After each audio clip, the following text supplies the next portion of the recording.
गतिशील वस्तुओं में ऊर्जा होती है जिसे हम गतिज ऊर्जा यानी काइनेटिक एनर्जी कहते हैं।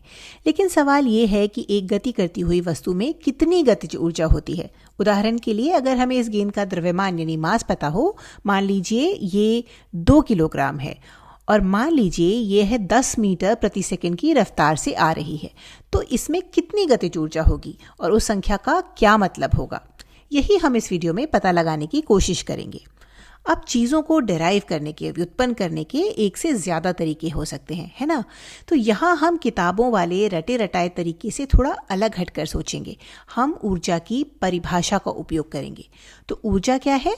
ऊर्जा कार्य करने की क्षमता है, कैपेसिटी टू डू वर्क, है ना। तो गतिज ऊर्जा क्या होगी? गतिज ऊर्जा चलती हुई गतिशील वस्तुओं के कार्य करने की क्षमता होगी। उदाहरण के लिए अगर ये क्रिकेट बॉल किसी चीज से टकराने पर अधिकतम मान लीजिए 500 जूल कार्य कर सकती है, तो यही इसकी क्षमता है। क्षमता या कैपेसिटी का मतलब ही है मैक्सिमम, अधिकतम, और इसीलिए हम कहेंगे कि इस बॉल की गतिज ऊर्जा 500 जूल है। दूसरी तरफ अगर हमें ये पता चले कि टकराने पर यह सिर्फ मान लीजिए 3 जूल कार्य कर सकती है, तो वो इसकी क्षमता होगी। तब इसकी गतिज ऊर्जा 3 जूल होगी। तो हमें बस ये पता लगाना है कि ये बॉल किसी चीज से टकराने पर कितना कार्य कर सकती है, वह अधिकतम कार्य ही इसकी गतिज ऊर्जा होगा। ठीक है, तो अब हम कार्य की गणना कैसे करते हैं? हम कार्य को ऐसे निकालते हैं, वस्तु पर लगने वाला बल, फोर्स, गुणा उस वस्तु का विस्थापन यानी डिस्प्लेसमेंट। हमने पिछले वीडियोस में ऊर्जा और कार्य के बारे में बहुत विस्तार से बात की है, तो अगर आप इसे और अच्छे से समझना चाहते हैं तो आप वापस जाकर वो वीडियोस देख सकते हैं। तो चलिए, मान लीजिए ये बॉल जाती है और किसी चीज से टकराती है। मान लीजिए ये जाकर मेरे हाथ से टकराती है। मान लीजिए हम बॉल को कैच करने की कोशिश कर रहे हैं। अब आप जानते होंगे कि जब भी आप बॉल पकड़ने की कोशिश करते हैं तो आपका हाथ थोड़ा पीछे की ओर जाता है। तो मान लीजिए बॉल को कैच करने के बाद मेरा हाथ यहाँ आ गया है। अब क्या आप देख सकते हैं कि बॉल ने हाथ पर कार्य किया है? इसने हाथ को कुछ बल के साथ धक्का दिया है। ये आपके हाथ से टकराती है। चलिए इसे हाथ पर बल, फोर्स ऑन हैंड कहते हैं। और ध्यान दीजिए, इसने आपके हाथ को अपनी जगह से हटा दिया है। इसने आपके हाथ को यहाँ से यहाँ तक विस्थापित किया है, डिस्प्लेस किया है, इसलिए इसने आपके हाथ पर कार्य किया है। और चूंकि पकड़ने के बाद बॉल रुक गई है, इसका मतलब है कि अब यह और कार्य नहीं कर सकती। तो इसने जो भी कार्य किया वह अधिकतम कार्य था जो यह कर सकती थी। अब यह आपके हाथ पर जो भी अधिकतम कार्य करती है, परिभाषा के अनुसार वही इस बॉल की गतिज ऊर्जा होगी, है ना। तो चलिए हम इसे लिख लेते हैं। इस बॉल की गतिज ऊर्जा काइनेटिक एनर्जी बराबर होगी बॉल द्वारा हाथ पर किए गए कार्य के, work done on the hand, यानी हाथ को धक्का देकर और उसे विस्थापित करके किया गया कार्य। और अब इससे पहले कि हम ये मान रखें और गणना करें, पता है हम क्या करेंगे? हम इसे व्यापक रूप यानी जनरल फॉर्म में लिखेंगे। मान लीजिए वस्तु का द्रव्यमान 2 किलोग्राम की बजाय m किलोग्राम है, और इसी तरह 10 मीटर प्रति सेकंड की बजाय मान लीजिए यह किसी वेग u के साथ आ रही है। इससे हमें एक अच्छा सा समीकरण या फॉर्मूला मिल जाएगा। तो बस हमें ये गणना करनी है कि ये कार्य कितना है, और हम जानते हैं कि कार्य कैसे निकाला जाता है। ये होता है बल गुणा विस्थापन। तो हाथ पर किया गया कार्य होगा हाथ पर लगने वाला बल, यानी यह वाला बल, गुणा हाथ का विस्थापन गुणा s विस्थापन। और अब इसके आगे क्या करेंगे? हम इन बलों को हटाना चाहते हैं और द्रव्यमान यानी मास और वेग वेलोसिटी को समीकरण में लाना चाहते हैं, है ना। जिसका मतलब है कि हमें बल और गति में, मोशन में संबंध ढूंढना होगा। और ये कैसे करेंगे? अब एक समीकरण है जो बल और गति को आपस में जोड़ता है, जिसे हमने पहले देखा है, न्यूटन का दूसरा नियम। न्यूटन का दूसरा नियम मूल रूप से कहता है कि किसी वस्तु पर लगने वाला कुल बल बराबर होता है द्रव्यमान गुणा त्वरण, एक्सेलरेशन। तो यहाँ हम इसका उपयोग कर सकते हैं, है ना। लेकिन एक समस्या है, अगर हम इसे सीधे F बराबर ma लिख दें तो हमें हाथ का द्रव्यमान मिलेगा, क्योंकि अगर यह हाथ पर बल है तो यह हाथ का द्रव्यमान और हाथ का त्वरण होगा। पर यह हमें नहीं चाहिए, क्योंकि हमें नहीं पता कि हाथ का द्रव्यमान क्या है, हमें त्वरण भी नहीं पता, तो ये हमारे किसी काम का नहीं है। ये वो नहीं है जो हमें चाहिए। तो हम क्या करें? तो इसके बारे में सोचिए। जब बॉल हाथ को किसी बल से धक्का देती है तो न्यूटन के तीसरे नियम से हम जानते हैं कि हाथ भी बॉल को एक बराबर और विपरीत बल से वापस धक्का देता है। तो बॉल भी एक बल महसूस करती है। हम इसे बॉल पर बल F बॉल कहेंगे, और ये इसके बिल्कुल बराबर है और ये विपरीत दिशा में, ऑपोजिट डायरेक्शन में है। तो अब हम F हैंड की जगह F बॉल को रख सकते हैं। न्यूटन के तीसरे नियम के कारण ये बराबर हैं, लेकिन ये विपरीत भी हैं, है ना। और गणित में हम विपरीत कैसे लिखते हैं, ऑपोजिट कैसे लिखते हैं? हम एक ऋणात्मक चिन्ह, नेगेटिव साइन लगाते हैं, ठीक है, गुणा विस्थापन। वैसे ये किसका विस्थापन है? ये हाथ का विस्थापन है, लेकिन ध्यान दीजिए कि बॉल का विस्थापन भी यही है ना, क्योंकि बॉल भी उतनी ही दूरी तक विस्थापित हुई है। तो हमने यहाँ क्या किया है? हम यहाँ बॉल की प्रॉपर्टीज ले आए हैं। अब हमें बॉल पर बल और बॉल का विस्थापन पता है, और इससे बॉल के द्रव्यमान और वेग को समीकरण में लाना आसान हो जाएगा। तो चलिए अब आगे क्या करेंगे? अब हम इस पर न्यूटन का दूसरा नियम लगा सकते हैं। यह बॉल पर लगने वाला नेट बल है, क्योंकि कोई और बल नहीं है। तो हम कह सकते हैं कि बॉल पर लगने वाला बल बराबर होना चाहिए बॉल का द्रव्यमान m गुणा बॉल का त्वरण a, और हमारे पास विस्थापन भी है, यानी गुणा s। तो क्या यह हमारा अंतिम उत्तर है?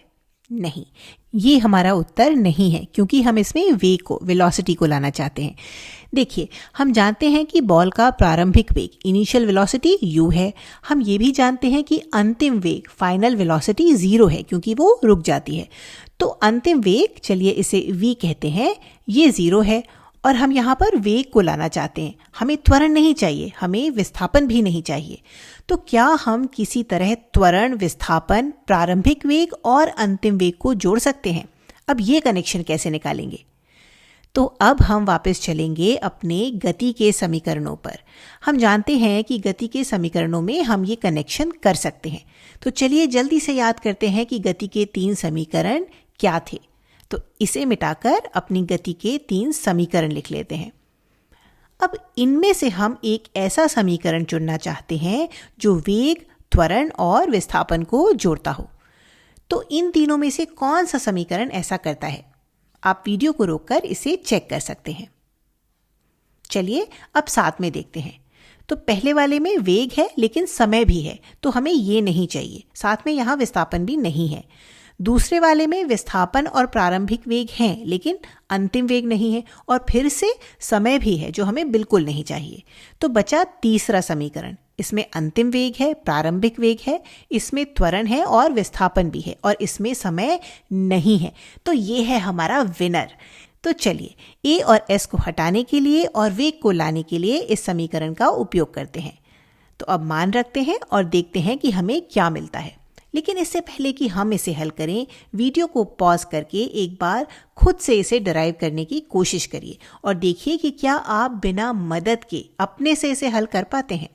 क्योंकि हमारे पास वो सब है जो हमें चाहिए। हम इसका उपयोग त्वरण और विस्थापन को हटाने के लिए कर सकते हैं। तो ध्यान से देखिए और सोचिए कि किस तरह u को हम इस समीकरण में ला सकते हैं। एक बार कोशिश करिए।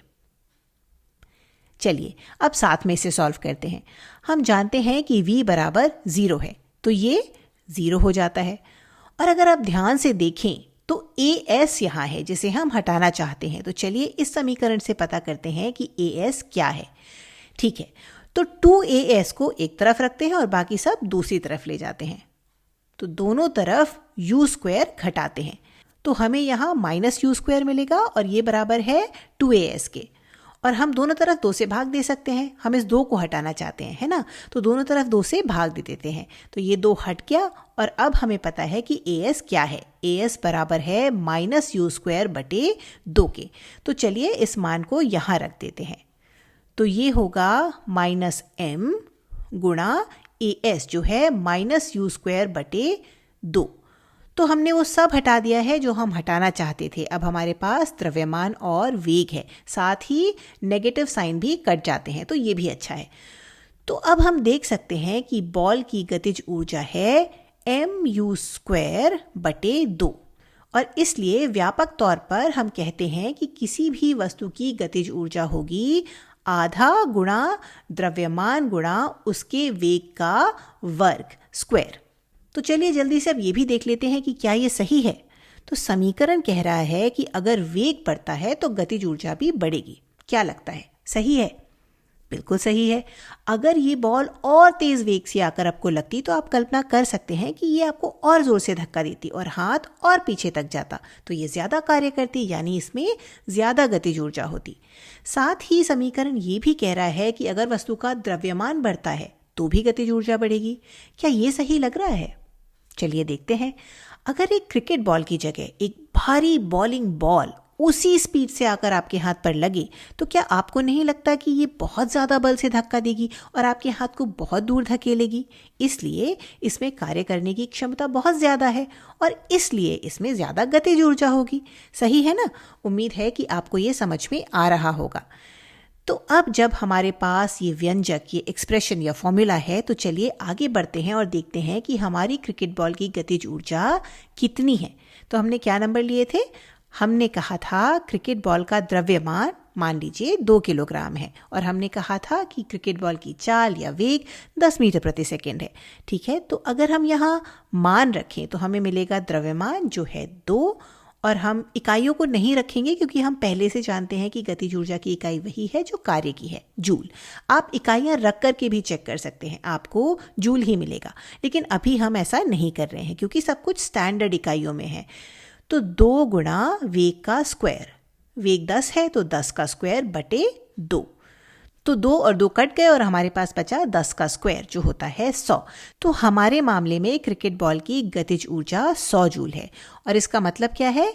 इसका मतलब है कि ये क्रिकेट बॉल किसी चीज से टकराने पर अधिकतम 100 जूल का कार्य कर सकती है, उससे ज्यादा नहीं। तो वीडियो को खत्म करने से पहले जल्दी से देख लेते हैं कि हमने क्या सीखा। हमने गतिज ऊर्जा का फॉर्मूला कैसे निकाला। तो हमने कहा गतिज ऊर्जा, काइनेटिक एनर्जी, कार्य करने की क्षमता है। फिर हमने गणना की कि किसी चीज से टकराने और रुकने पर यह अधिकतम कितना कार्य करती है। फिर हमने कार्य के फॉर्मूले का उपयोग किया और फिर हमने न्यूटन के नियमों और गति के कुछ समीकरणों का उपयोग करके अंत में गतिज ऊर्जा का फॉर्मूला निकाला।